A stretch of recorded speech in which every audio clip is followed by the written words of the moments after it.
Good day, this is Teacher Rowan. I'll be your guide in exploring Google Apps for education, for teaching and learning. In Google for Education, teachers can connect and collaborate easily while staying on task. It gives teachers the freedom to spend more time personalizing the learning experience and less time managing it. Students can learn essential skills such as 21st century problem solving, which they can use it in their future careers. As such, the accessibility features will also help and assist every learner to do their best work. Google offers different useful applications that we can use to connect education to technology. This will help our teachers as a 21st century educators to innovate and find ways on how to make teaching and learning more exciting, engaging, effective, and flexible to the demands of the society.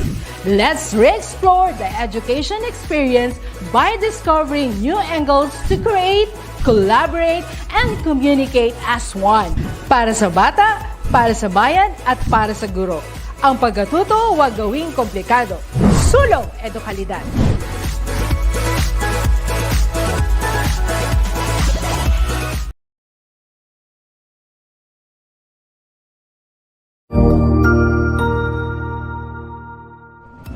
Magandang araw, Sir Wilbur po, at your service. Narito ang ETUlay upang gabayan ka sa inyong pag-aaral upang lubos na maunawaan ang iba't ibang paksa o subject. Ang ETUlay ay isang free online tutorial class na pinangungunahan ng DepEd Educational Technology Unit sa pamumuno ni Undersecretary Elaine Del B. Pascua. Ang programang ito ay hindi lamang para sa mga bata, kundi ito rin ay magsisilbing gabay sa mga magulang at mga guro kung paano nila ituturo o gagabayan sa bawat asignatura ang kanilang mga anak o mga estudyante. Sa kasalukuyan, ang self-learning module mula sa rehiyon ng Calabarzon at kilala sa tawag na Pivot ang ginagamit sa ating ETUlay online class. Kaya ano pang hinihintay ninyo? Ihanda na ang inyong mga ballpen o lapis, papel o kwaderno at samahan kaming itulay ang pagkatuto para sa bawat batang Pilipino.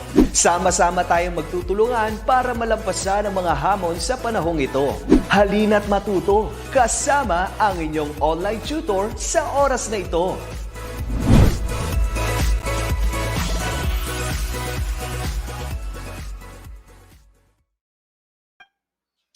Alright, good afternoon everyone. Welcome back to another session of Contact Center Services. This is Churo T.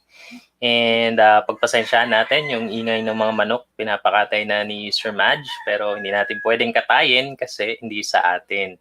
But anyway, enjoy lang natin ang background noise. Alam naman natin that's pretty normal in this situation that we have. At nasanay na rin tayo na mag-adapt sa sitwasyon na ganito. And ang importante, hindi natin gawing komplikado yung pagkatuto, gaya nga nasabi ni Teacher Rowie. At syempre, nabanggit din ni Sir Wilbur sa introduction that we are using Pivot modules. Pero sa pagkakataong ito, ang ginagamit po ni Tutor T na module ay nagmula sa SDO Pasig City or sa Schools Division of Pasig City. At again, grateful tayo sa kanilang generosity sa pagpapahintulot sa paggamit ng module na ito. Sobrang madami tayong natutunan. Ako personally, my knowledge about contact center services was refreshed. At at the same time, marami rin akong nakitang insights na nakita ko na very, very relevant pa rin sa panahon natin ngayon. At yun yung ating pinagtutuunan ng pansin sa pag-aaral natin ng contact center services. Okay, so without further ado, let's jump right into our discussion for this week. Types of complaining customers. This is week 6, quarter 4, or the last stretch, last 2 weeks na magkakaroon tayo ng discussion, or I don't know, maybe extend pa natin ang ating mga lessons as long as you are willing to learn. At the same time, if your parents, siblings, mga kakilala nyo, kaibigan ay interesado na magkaroon ng trabaho, magkaroon ng idea, para makapasok sa call center, maipasa ang mga job interview. Syempre, kailangan may knowledge ka, may background ka sa BPO industry kahit papaano. May maisasagot ka sa iyong interview. So, isa siya sa trabaho na madaling applyan sa ngayon. Basta may skills at merong knowledge about sa BPO. Okay? Skills, knowledge, saka yung attitude. So, that is our focus in this session sa ating subject din na Technology and Livelihood Education para tayo ay mag-acquire ng skills, kaalaman, at kaugalian na magdadala sa atin sa maayos na buhay. Okay? So, I'd like to start my lesson this day sa isang quotation that I just read. I know this is very relevant sa panahon natin ngayon because of what it says. It's from Simon Sinek. It says, "At the end of the day, humans are social animals. We are at our best when we get to do things with others who appreciate and enjoy what we enjoy. It's what keeps us human." Okay, so ano yung relevance niyan doon sa ating lesson for today sa different types of complaining customers? Okay, so sa kahit anong trabaho na magkakaroon tayo in the future, we need to bear in mind that we need to adapt and adjust to their behavior so that we can socialize with them, so that we can enjoy what we do, we can enjoy our time with them. So sa maikling panahon na makakausap nyo yung customer nyo in the future, na maapektuhan nyo, matouch nyo yung kanilang mga buhay through your exemplary and excellent service as a customer service representative in the future. So yung lesson natin ngayon is more on adaptation. Relate dito sa quotation natin. We get successful, we survive among all other species out there. Tayo yung nag-survive at nandun tayo sa we dominate this world because we are social animals. We learn how to adapt, adjust, at paano mag-thrive ng sama-sama kasi grupo tayo as people, 'di ba? Ganun tayo. We tend to organize ourselves into society, into groups, 'di ba? Magaling tayo sa pakikipagkaibigan. So that is the same thing that we need to apply in call center. Dapat magaling tayong makisama, maki-adjust, at magaling tayong may communicate yung sarili natin in such a way that there will be understanding sa ating sarili at sa ating mga makakasama sa trabaho at sa ating makakahalubilo sa ating trabaho bilang call center employee. Alright? So for the recap, last week, one of our objectives is ma-arrange natin or makagawa tayo ng workflow paano ba mag-transfer ng isang tawag. So I gave this last week as part of your post-test. And this week, I'm going to give it as part of your recap. So let me see our comments, if there are comments down here. So wala pa tayong comments. But anyway, I know you guys would be able to catch on with our lesson as long as you would rewatch this sa ating mga social media platforms na ating pinag-uploadan kung saan tayo nag-live stream. DepEd Philippines, DepEd TV, official YouTube channel, Edtech Philippines, official Facebook page. Ayan, nandun yung ating mga recorded live stream ng ating mga session dito sa ETUlay. Okay? So ano yung una dito? If we are to make a workflow, okay? Ano yung una natin gawin? So when a call comes in sa atin, nag-ring yung phone, ano yung una natin gagawin as a customer service representative when we found out that we don't have the authority to solve the problem or the concern being raised up by our customer? Or at the same time, our customer phone in the wrong department. So we are not the right department to handle such concern.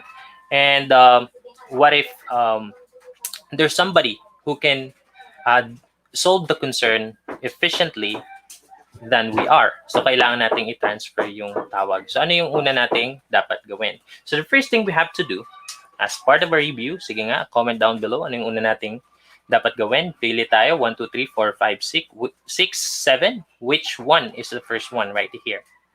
Okay? So kung wala pa tayong answers right there, let me give you an idea ano ba yung dapat unahin. So, tumawag, hindi para sa atin yung tawag. We have to explain, okay, hold on. We have to explain why you need to transfer the call. So that's the letter A. Which one is the letter B, or the second one that we need to do? The second thing we have to do once we explain that, let's say, there's somebody who can perform the job better than we are, or other department who have authority over the concern. The next thing we need to do is to let the customer know who we are, our name, and our extension number, so that there is a sense of accountability. Kasi baka malos yung tawag, may inis si customer, sino yung nag-transfer sa kanya, walang papagalitan kasi hindi alam yung pangalan mo. So sa call center, we give our extension number and our sometimes employee number if the customer requires it. Pero kung hindi naman, just give your extension number and your name, just to give that sense of accountability to your customer. Okay, yun yung sunod. And the next thing is, after that, you give your information, you inform the caller, the department, or the name of the person you are transferring to. Okay, so dapat kausapin mo na after you give your information, you say to your customer, can I put you on hold for a moment so that I can arrange the transfer of your call. So ang gagawin natin is inform natin. Pag nakausap na natin, inform natin yung ating yung pagta-transfer natin. For example, sino ba? Isip tayong pangalan. Let's say si Margie. Margie would like to have a refund of the purchase that she made over a week ago, and I'm gonna transfer her to you because you can efficiently, and you are the right department. Let's say sila yung tamang department para doon. So after you inform yung pagta-transfer mo, the next thing you gotta do is to ask permission to initiate the transfer. So after na-arrange mo na yung transfer, ask ka na ng permission sa yung customer. Ano ba yung dapat, or I mean, sabi mo lang, I already spoke to this agent and can I transfer you right now? So after nag-oo siya, do the transfer process, it really is particular doon sa pinagtatrabaho natin, paano yung transfer procedure, or yung paano ba yung technical na paano ba tayo mag-transfer, technical ng pag-transfer. Pero ang procedure is pretty much this thing that we are discussing right now. So yun, ask permission. After you ask permission, you introduce, or wait for an answer pala. Hintay mo muna yung sagot niya. If she or he said yes, then go to or proceed with the transfer. Okay, tapos introduce mo yung iyong caller doon sa tatanggap nung tawag. So make an introduction. Hey Mike, Marge is here and she wanna spoke to you about the refund of her purchase last week. So something like that. So introduce mo lang siya para alam na niya anong pangalan ng agent at alam na nung agent anong pangalan nung customer na itinransfer mo sa kanya. But make sure provide the agent the necessary information, or the information being relayed to you by the customer, so that the customer wouldn't have to repeat what he or she already said to you. Dapat ganun yung ginagawa natin, okay? Next is complete the transfer. So once you made the introduction, you can pretty much go your own way. At hayaan mo na sila doon sa transaction kasi na-transfer mo na sila. So that, by the way, is what we call warm transfer, kung saan ini-inform mo muna yung agent na tatanggap o may heads up, okay?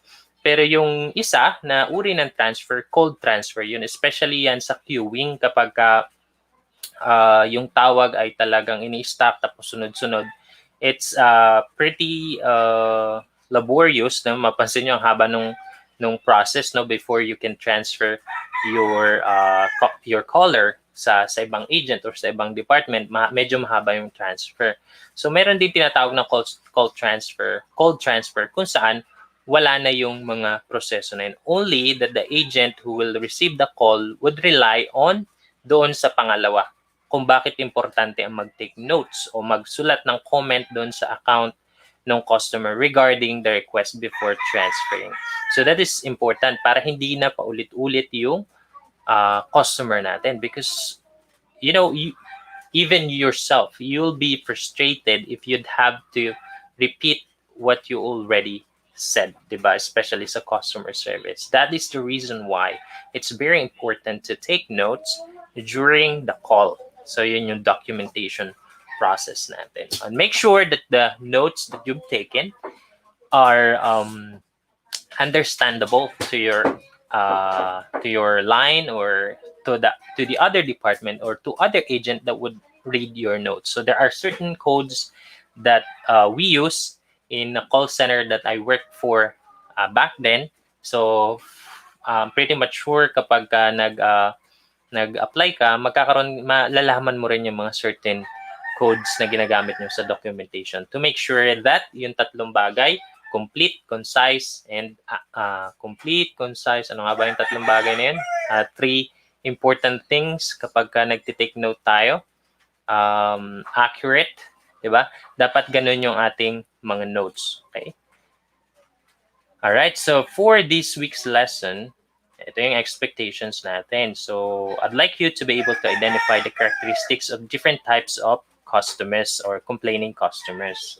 And then differentiate the types of complaining customers. Ano ba yung iba't ibang uri na mga nagko-complain na customers. And then yan, para sa mga nanay dyan, at sa mga teachers who would like to assist their students in answering their learning modules, you can use this ETUlay session with Tutor T. And at the same time, use yung ating DepEd TV episodes. At sobrang pinagpaguran ng DepEd TV production team at ng mga DepEd TV teacher broadcasters together with their leaders yung mga episodes to make sure that there are supplemental learning modalities na pwede nating magamit sa ating pagtuturo para pagaanin yung trabaho ng bawat isa. Okay?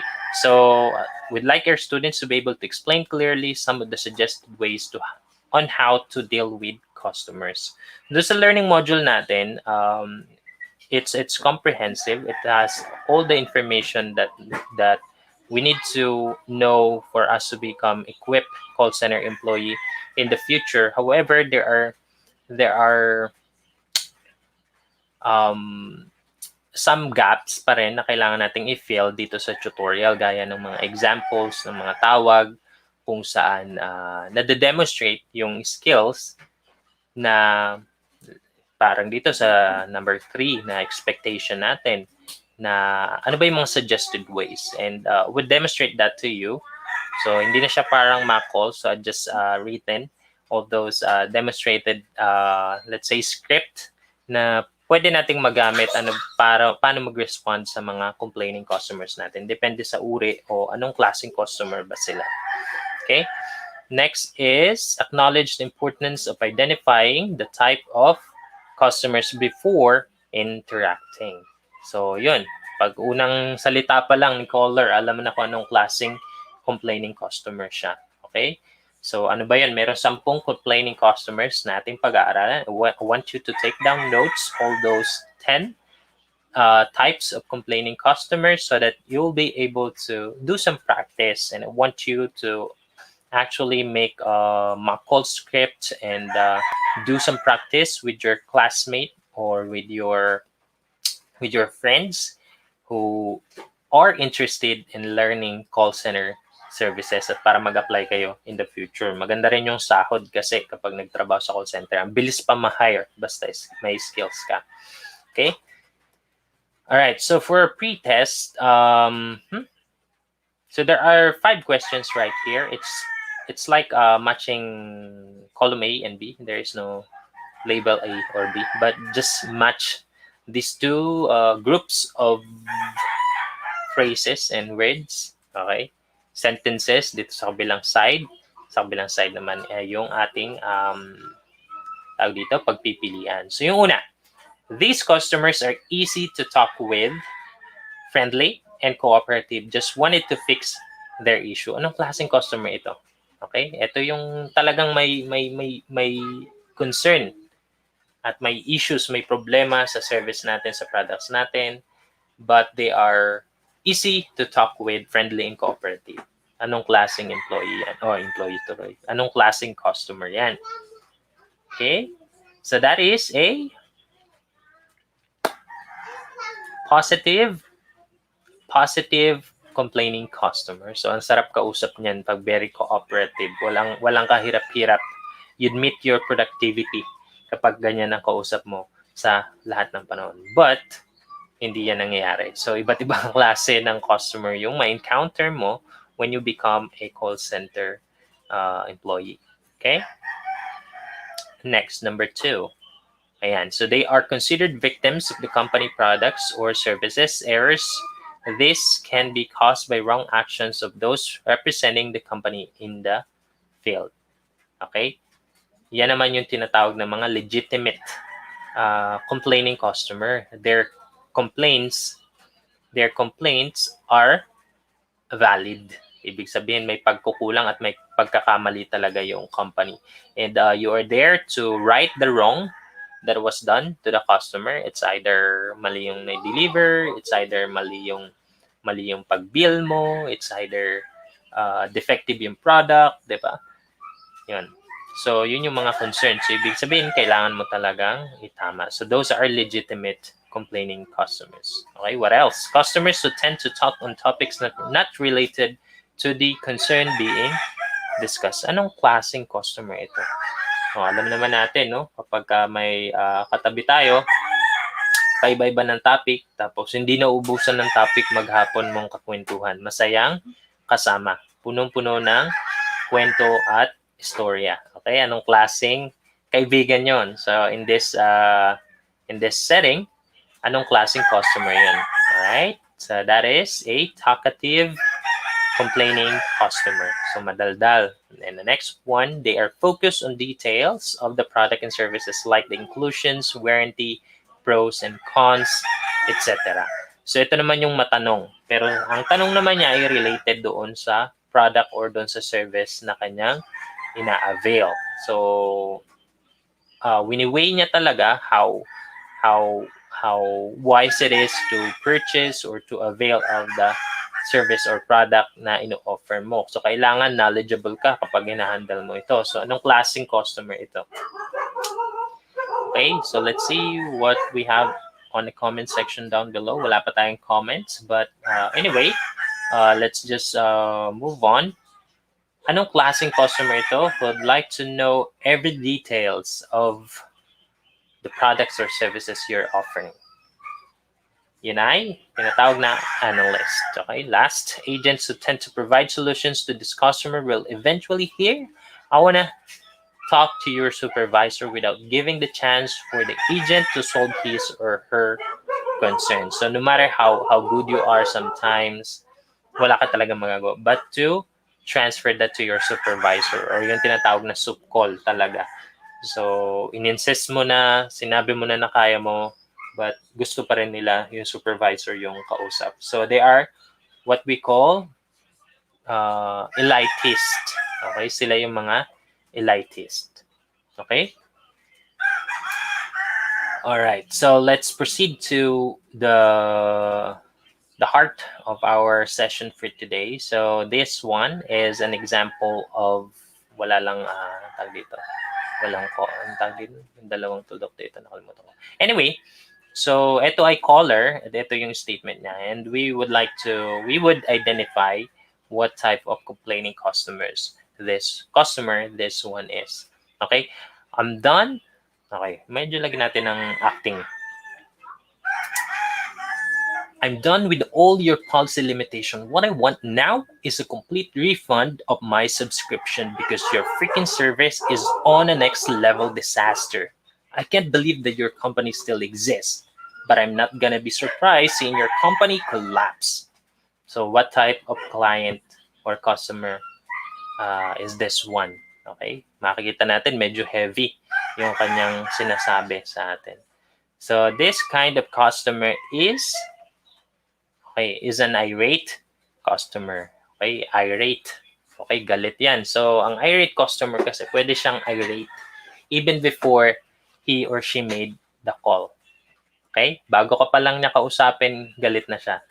Sometimes naman, meron lang siyang maliit na issue, pero after niya makipag-usap sa'yo, na-escalate lang yung concern niya. So, kasalanan minsan ng agent bakit nagiging irate.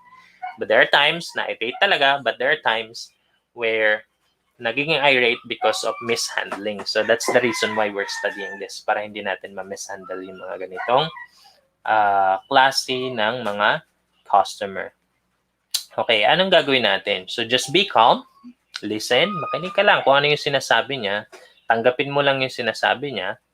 And then, empathize. Okay, let your irate customer know that you are on his or her side.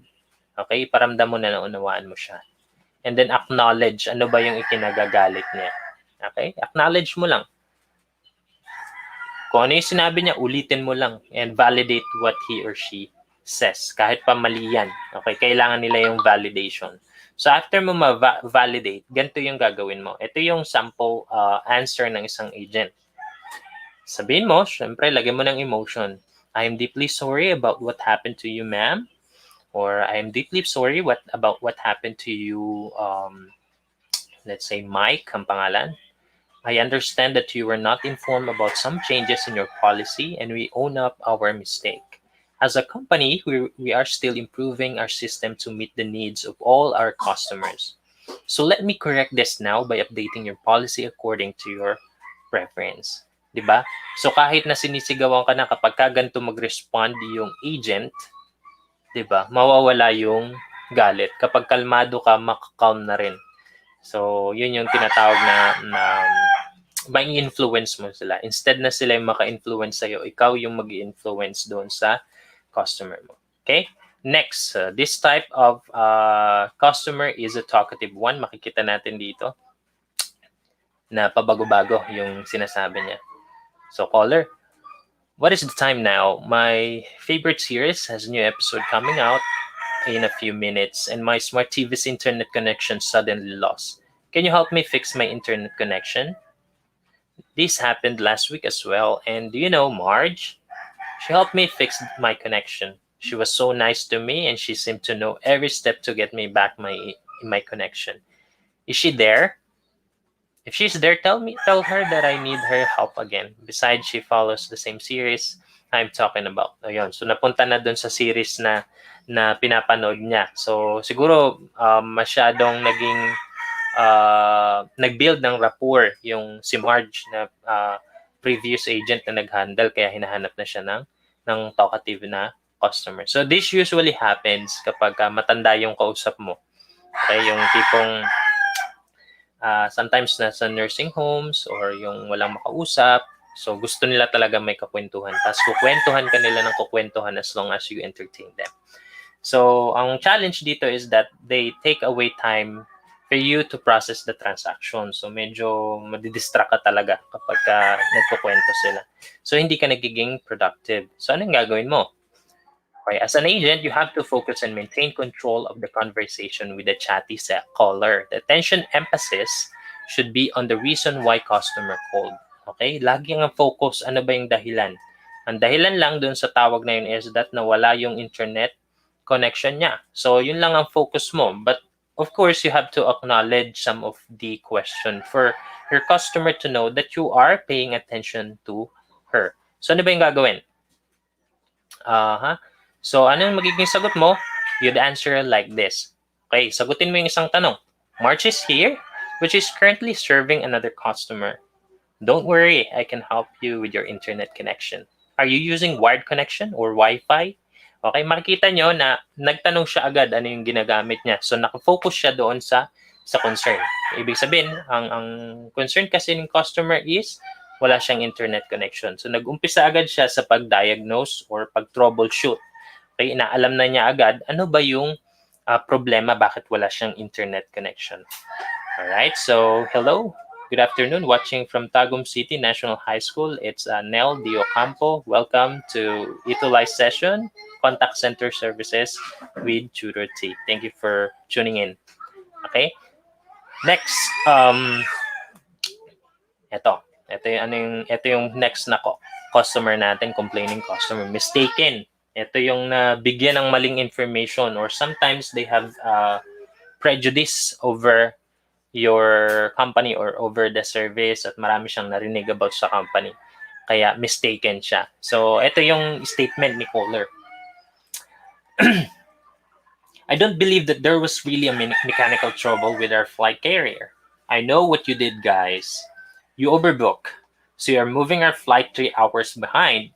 30 minutes is acceptable, but 3 hours because of lack of foresight is outrageous. Okay, makikita natin medyo galit siya, nang gigigil dahil sa na-delay yung flight niya. So, ang kausap niya dito, yung booking, di ba? Yung nag-book ng flight or even maybe yung tinatawag na travel advisory yung kausap niya. At para sa isa-isip niya, yung dahilan na nagkaroon ng mechanical problem yung carrier ay hindi yun yung totoong nangyari. Para sa kanya dahil nag-overbook kaya in-extend yung kanyang or dinelay yung kanyang travel. So anong gagawin mo? Syempre, doubtful ito, mahirap to paniwalain. So ano yung gagawin mo as an agent? So agent should be polite in explaining to the customer that the solutions he or she is providing will serve him or her better.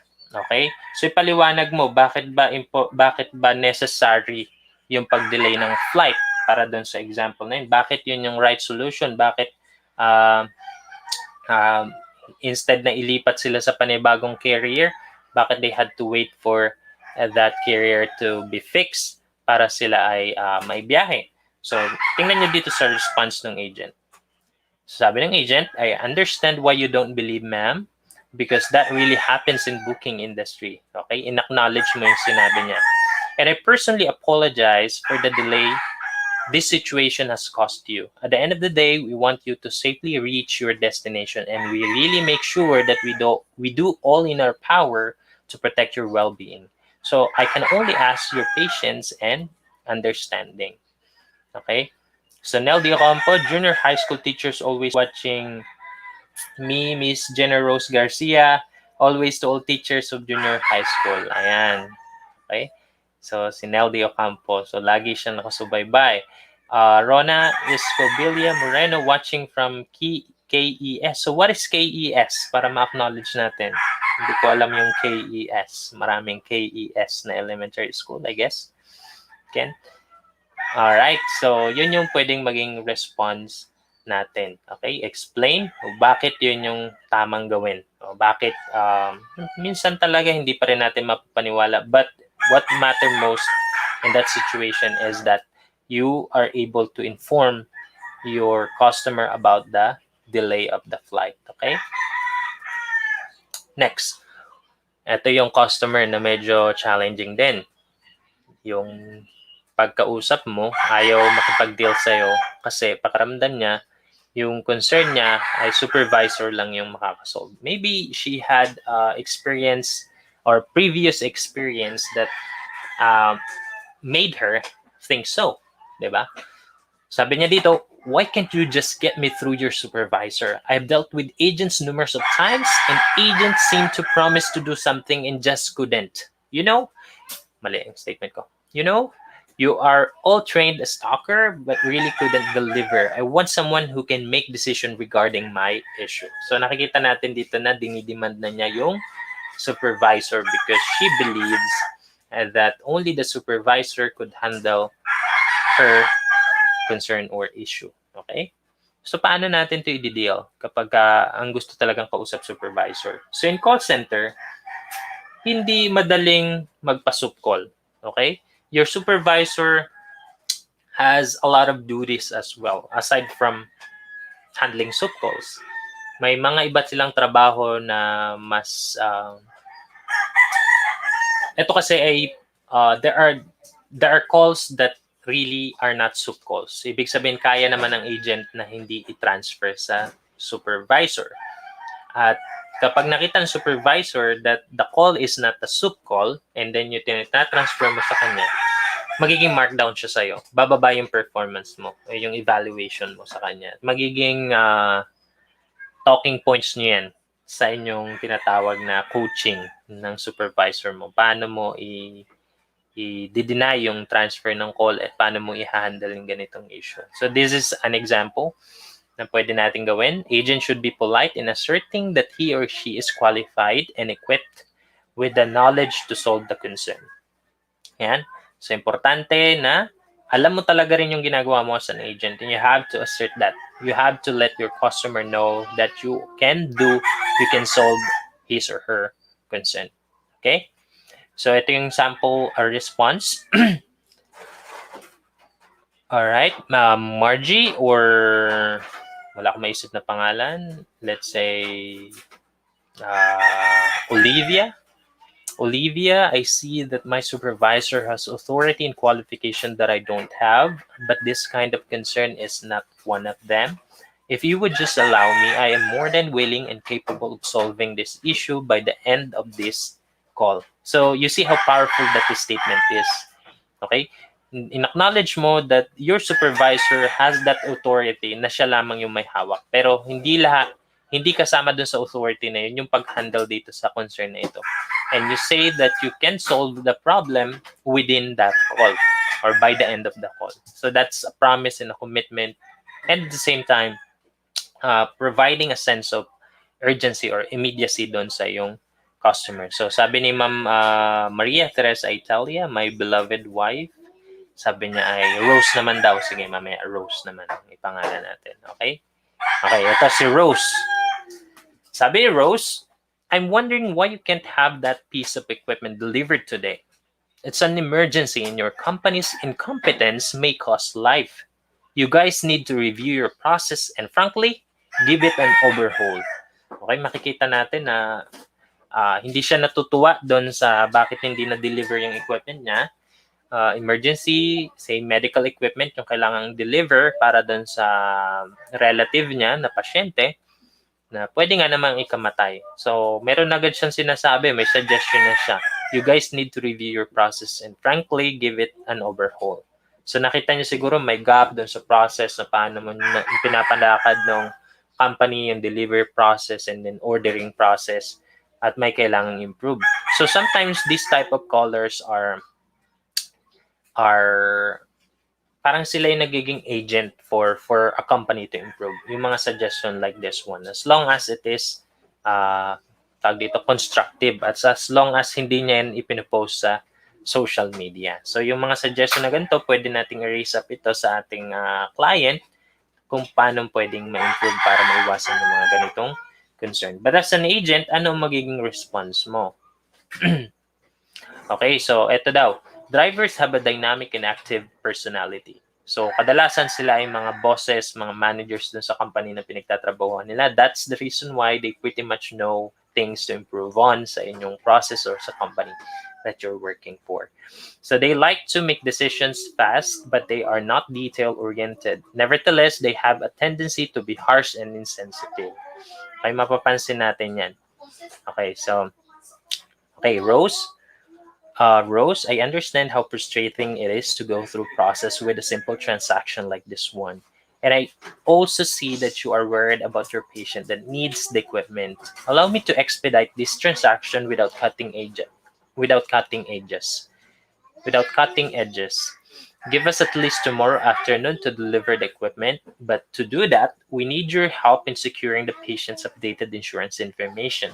This may take just an hour, and once verified, the equipment will be scheduled for dispatch within the day and may arrive at the patient's doorstep tomorrow.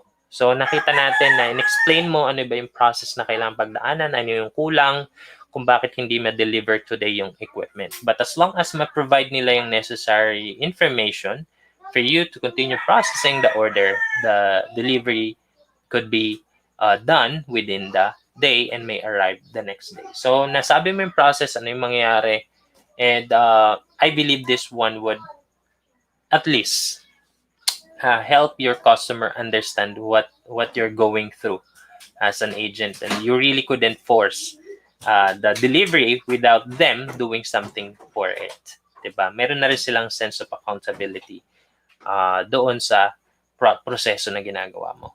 Alright? So the next one is an analyst. Okay? Sabi ng analyst, you said that this laptop is at 10% discount, so we'll only pay 45,000, right? Can you tell me why this is a better deal than the latest version at 55,000? which has doubled RAM capacity. Of course, setting aside the price. So, nagtatanong siya kasi let's say yung situation niya, gusto niya mag-purchase ng laptop sa isang online store, tapos yung isa na-upgrade, let's say yung nagpalit ng taon, sometimes nag-upgrade right away. Yung mga laptops natin nagkakaroon ng increase memory capacity, minor improvement, nag-improve yung tawag dito, yung mga processor nila, 'di ba? Yung operating system, and at sometimes mas mataas yung presyo nun. Not sometimes, most of the time. And then discounted yung latest version para naman hindi siya may stock lang, may iwan, mabili yung bagong version. So at this case, or in this case, nagtatanong siya, bakit mas wise na bilhin yung 45,000? Okay? So, analyst to.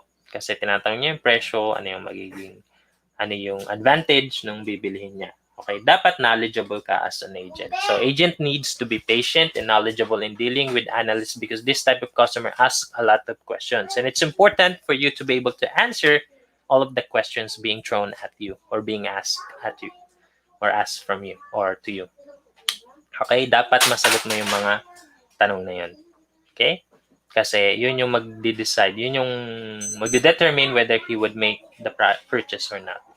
All right, so sample answer. So yes, along with that 10% discount, your laptop can be upgraded to larger memory capacity anytime you need it for only 4,000 to 5,000, depending on the brand. Like the latest version where the larger RAM is soldered and therefore cannot be upgraded. So without that knowledge, you wouldn't be able to justify why you push the older version dun sa customer. So sometimes kailangan ganun kasi kaysa naman ma-stock lang kasi may bagong version na ma-stock yung older version, binibenta sila for a discount or with a discount, and then at the same time you have to know what's the advantage of choosing the old one than the newer one. Most of the time mas advantageous piliin yung bago. Pero as a sales representative, nasa sales ka, let's say, at yun yung pinapupush sa'yo, dapat ma-justify mo bakit yun yung wise na bilihin. Okay? Alright, so unloaders. Ayan. So, these are commonly found in technical support. Yung may maliit lang silang problema, pero parang pinalalaki yung problema, no? They blow the problems out of proportion. Okay? So, example dito, you guys will do me good if you bring back my internet connection now. I have paid you before my due date, so I don't see any reason why you guys cut my internet. Your service sucks. Okay? Napulaan agad yung service, di ba? Pero sometimes, ang reason naman ay nasa end nila. So, ito yung isang example. Ano yung pwede nating gawin? Okay? Maliit lang yung issue niya, pero sila na lang yung nagpapalaki. Sometimes personal na issue naman, or yung personal their lack of knowledge over things going on with their electronics or piece of equipment. Okay? So ano yung pwedeng gawin natin sa unloaders? So agents are advised to mention immediately the resolution even if it's obvious. Okay? Sabihin mo agad yung resolution. Huwag nag-unload siya after hearing what her or his issue, sabihin mo agad that the solution is pretty easy and that can be accomplished in dun lang sa isang tawag na yun. Okay? So, ito yung sample response. That is very inconvenient. I understand. Okay, acknowledge mo, that is very inconvenient, sir. I understand what you feel. But don't worry, I can surely get your issue resolved. Let me get first your account number so we can check your account. Would that be fine? Okay, kailangan mo yung account number, especially pagka internet problem siya, kasi para ma-diagnose mo whether meron bang internet outage doon sa area niya, doon sa account niya, kung nasaan yung account niya. Okay, diretso ka na agad sa troubleshooting and promising that the issue could be resolved. Okay? Ito, yung isang klase ng caller naman, legitimate. Okay? Like what I said earlier, these are customers who really have major issues with the service or product that you've given. So these legitimate customers are the ones you can get constructive feedback that could help improve your company then. Okay? Sabi niya, I have ordered a mixer to replace my old one, but your company sent me a knife set. So imagine that grave mistake, no? Mixer ang in-order pero ang na-deliver knife set, di ba?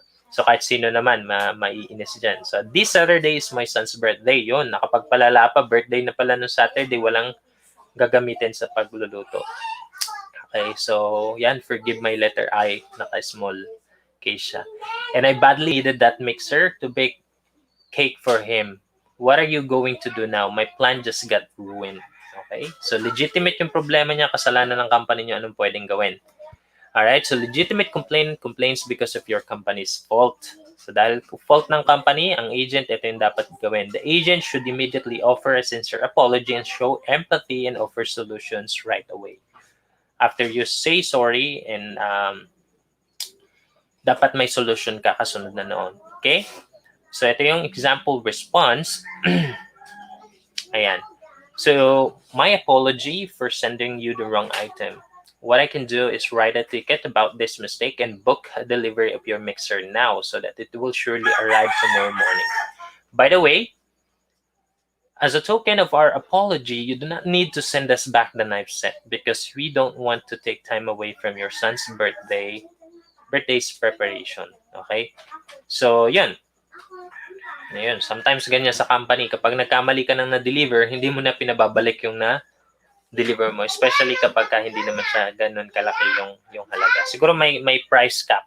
Kapag yung price niya is over this, ipababalik mo talaga yung piece of item na iyong pinadala. Okay?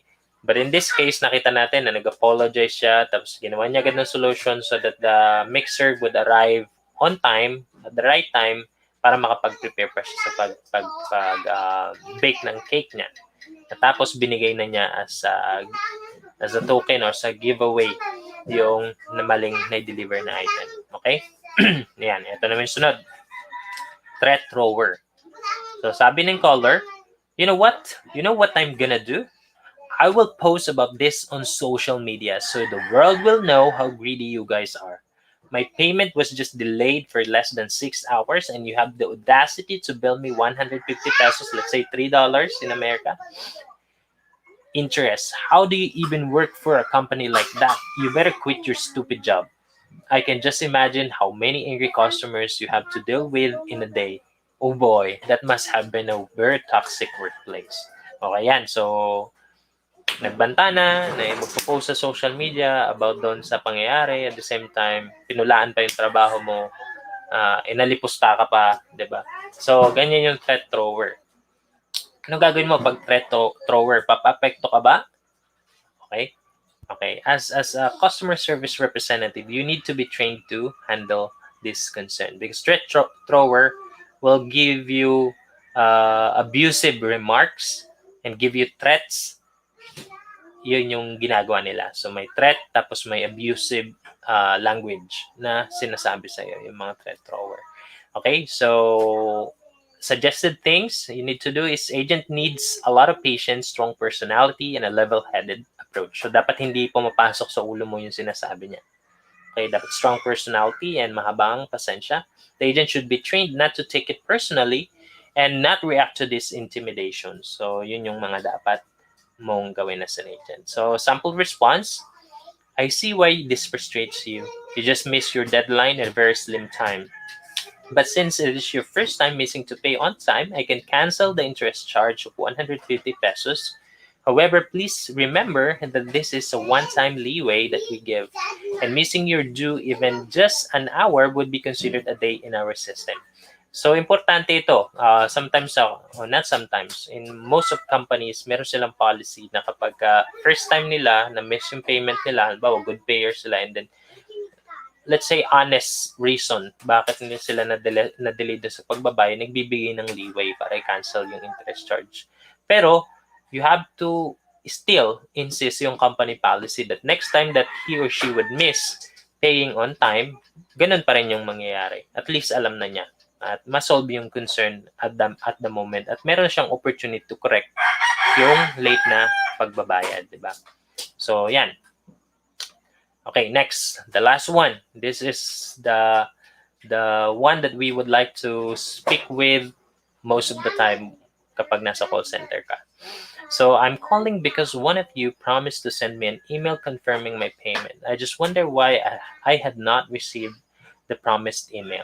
My account name is Brenda Schwab and my transaction number is 001564. Makikita natin that the customer knows what she's doing. Ibinigay na rin niya yung kanyang transaction number to facilitate the request or the thing that she's asking, a confirmation email. So madali itong kausap. Ang gagawin mo lang, this kind of customer is easy to talk with, friendly, cooperative, and just wanted to fix her issue. So diretso ka na.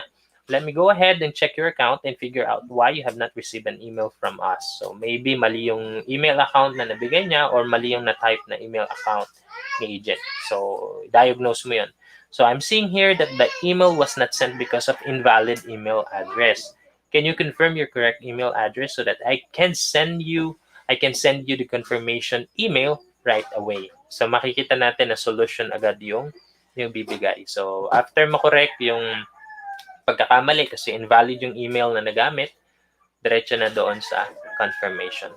Alright, so yun yung ating 10 uri ng customers. So for wrapping up, ito yung 10: irate, talkative, mistaken, elitist, drivers, analyst, unloaders, legitimate, threat thrower, and then positive customers. So what I want you to do is that you use this type of complaining customers in making your personal mock call scripts and you practice doing it kasama ang kaibigan or with your teacher, with your classmates, with your parents. Ang pinaka-importante is that once you learn something, you have a knowledge about something, you do some practice because your personal commitment to learn is the one that will make difference in your study. Hindi yung kapag nanonood ka lang kay Tutor T or with other online tutors, hindi yun eh. Ang mas makakapag-improve sa'yo is your willingness and your desire to learn this matter. So what I can ask of you is that you practice mock calls, gawa ka ng script, gawa ka ng scenario with your friends, pag-usapan nyo, and then gamitin nyo itong uri ng mga complaining customers and discuss things that Tutor T have shared to you. You can rewatch this episode to see what are the appropriate responses that we shared in this session. So that's going to be all for today. Thank you so much for tuning in. Stick around for there will be a lot of tutors coming up after ng session ni Tutor T. Thank you so much and see you next week.